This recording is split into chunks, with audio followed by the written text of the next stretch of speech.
What's going on, everyone? On today's video, Puddin's Fab Shop, we're going to do some rust repair on this Model A 5-window coupe.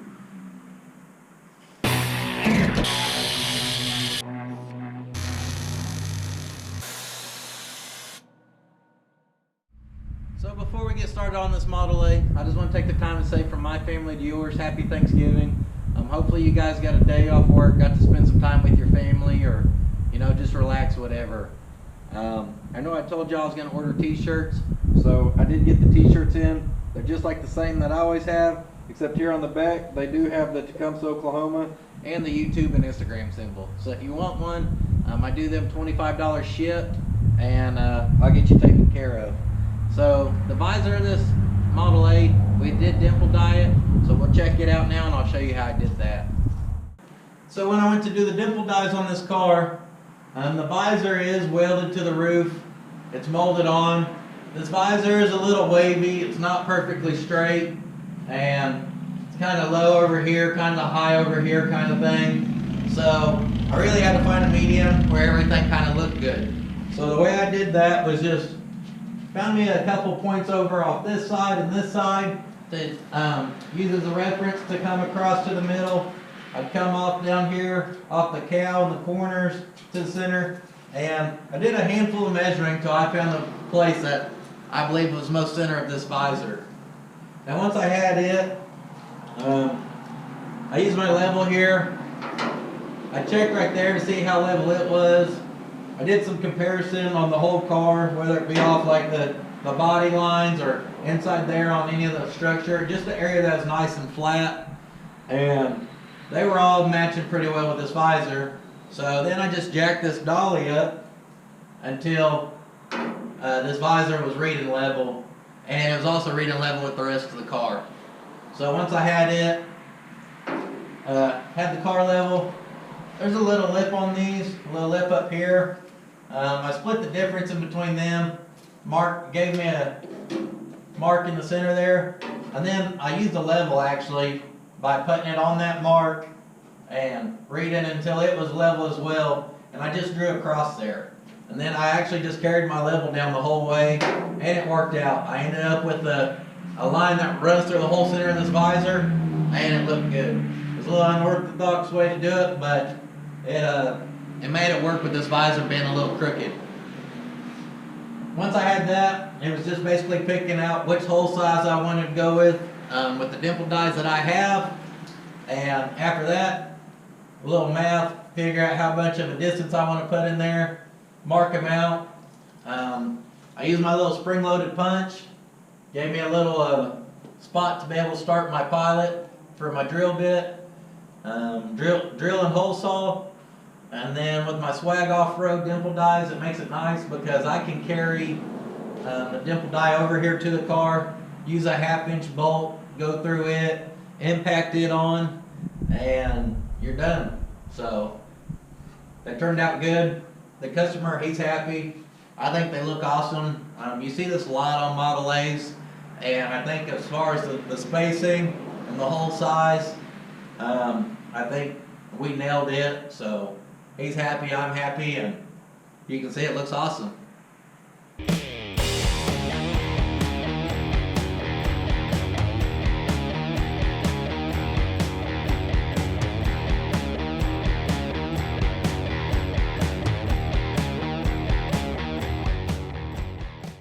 Well, you can see the Dimple dyes really help give this thing a good aggressive look. So now let's check out some of the sheet metal we're going to be replacing on this. So the sheet metal we're going to be replacing is basically all the metal along the bottom of the car and the wheel wells. A little backstory on this car. My buddy Lewis, he's an older hot rodder. He stops by here all the time. Super nice guy, and he's been trying to get me to come out to his place for over a year now. Well, I finally had some time the other day. I go out there, and this is what's sitting in his shop. He's showing me a handful of his projects, and me and Randy, we were just drawn to this thing, of course. I mean, 5-window Model A, chop top, just a great hot rod. So he's telling us about his other projects. We keep trying to buy this thing. It's not for sale, of course. I think more or less we're so interested in it that it sparked something in him, because it made him really ready to get it back on the road. He's hot rodded this thing before, so he already has the chassis and drivetrain, all that. He just got to clean it up, which it's already done actually. He's kind of at a point where he's waiting on me. So the bottom of this car was really rusty all the way around, and the wheel wells were both in really bad shape. They've had a rough life, you can tell. So that's all he wanted to replace. He's not making this thing a show rod, he's not making it a rat rod, but he is making it a budget hot rod, and he's ready to get it back on the road. So I have already replaced metal on the rest of the car. I've done that because y'all can only watch me tack sheet metal so much. It's a lot of the same thing. So that's why I saved this side to show y'all some of the more complicated stuff here. This door right here, it's in really bad shape. It's had a rough life. It's got dents and dings all over it. The whole door's warped. He had the patch panel for the bottom. I told him we could try it.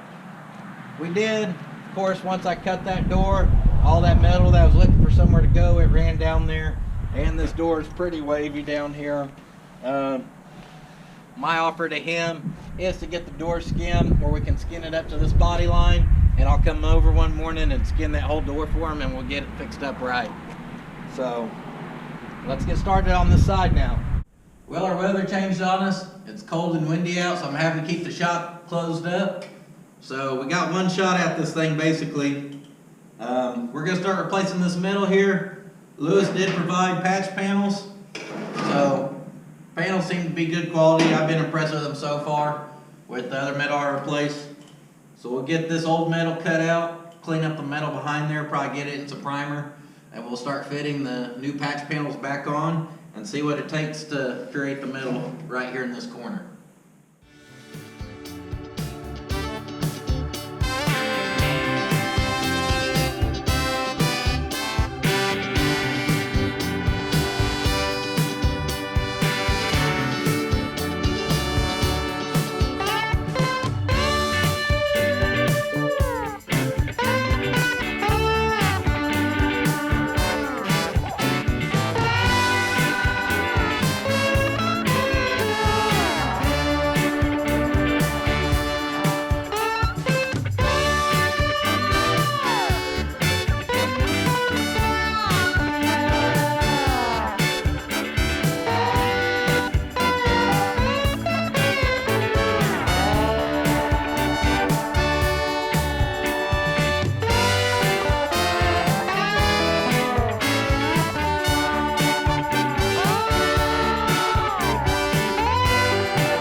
Well, we got this panel fitting pretty good. Sucked up good here on the bottom. Nice tight gap. I actually had to clearance this panel out a little bit where the clamps could get in there. There's this area up here. I've got the body line matching up good. I'm not gonna quite work this for fit up yet because we are cutting out so much of this that I want to see what material I have left over here before I start manipulating any of it.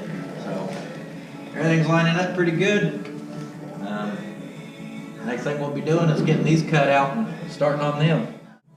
Well, before I started cutting anything on this side, you do want to add some metal in here, something for some structure to reinforce this body when you're going to cut out something like a wheel tub. I mean, that's a large amount of metal. So just some scrap tubing I tacked in there to different supports just to help hold this thing in place.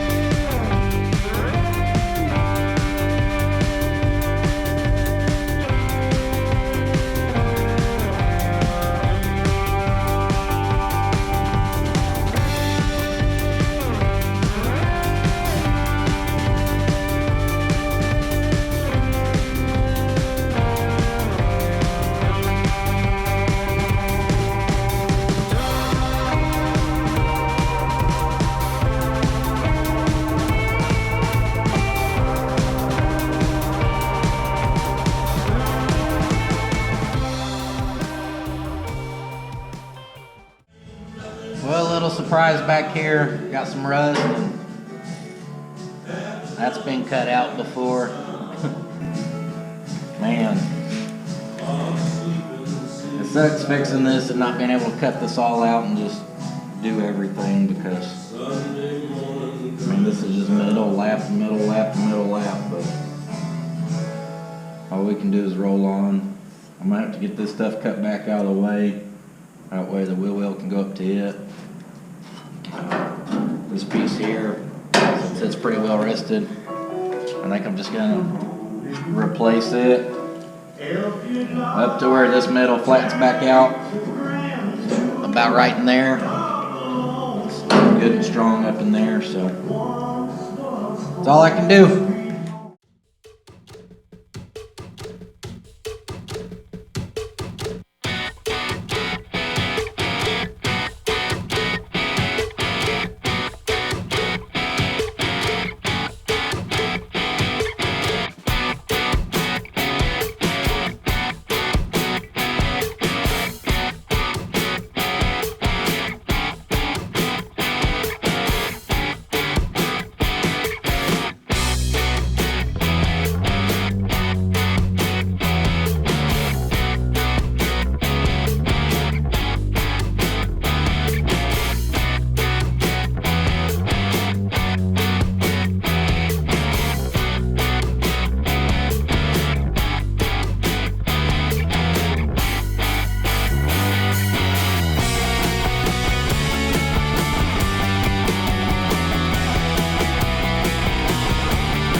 Back on this thing today.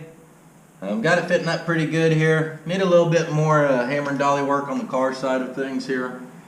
I cut this area out a little bit bigger. There's a lot of body filler in there. That area is just pitted, so might as well cut that all out and make it all new metal for him. Fitting up pretty good here though, so I'm gonna work these couple areas to get flattened out a little better, and then start the long process of slowly welding this thing in, smooth it out. I'll probably hop over, get this all fit up, weld it in, smooth out, and we'll end up to the point where we just got to build this little corner piece.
I want to do a quick shout out to Benchmark Abrasives.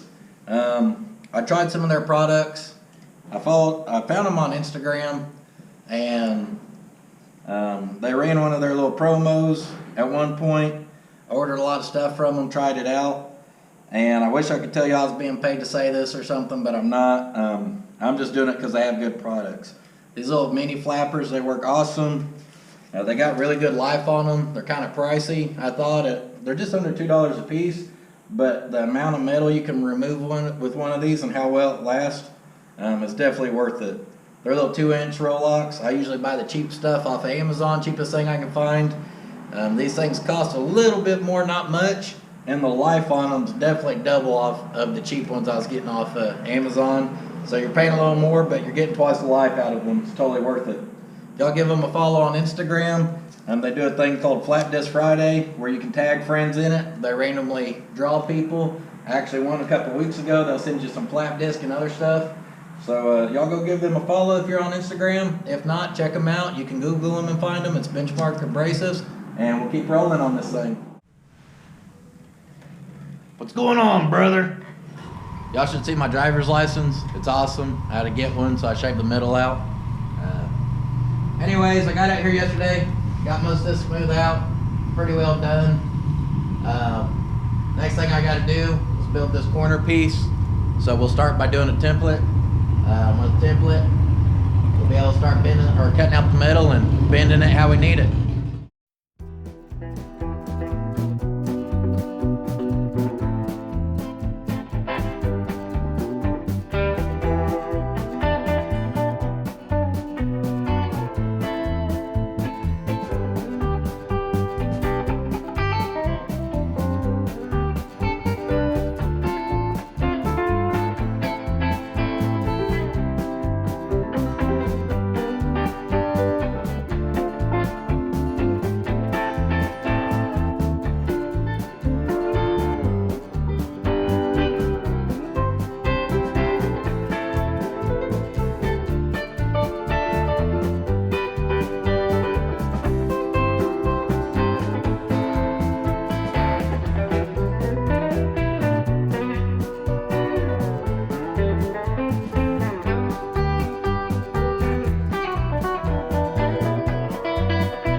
Well, I got this corner piece done.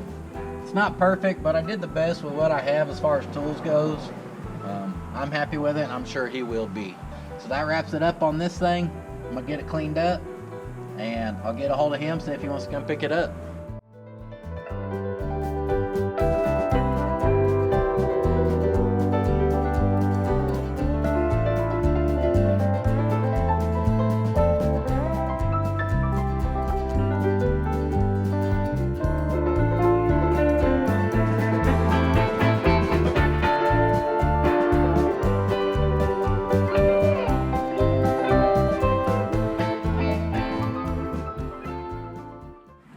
Hopefully you guys can see me. I just want to show you what I used to make that corner piece. This is a piece of scrap pipe that I welded another little piece of scrap to. And what that let me do was put some sheet metal in there and be able to hammer it around to get some curvature in it like I needed. Cut a little lip, that way I can just put it in the vise. And also, a couple more scrap pieces I've welded together. I can clamp it up in the vise, have me a good little surface to be able to hammer on. And sometimes I even like to just use some strap like that and clamp a piece of metal, and you can hammer it and break it over. So sometimes you just got to get creative with how you do things, especially when you don't have the proper tools. So hopefully that'll help some of y'all out. Hello everyone, it's me Kaylee. I hope that y'all enjoyed this video. If you did, go subscribe, comment down below if you did a great job, and go like his videos. And go follow him on Instagram at Puddin's Fab Shop. I hope y'all enjoyed. See you guys next time.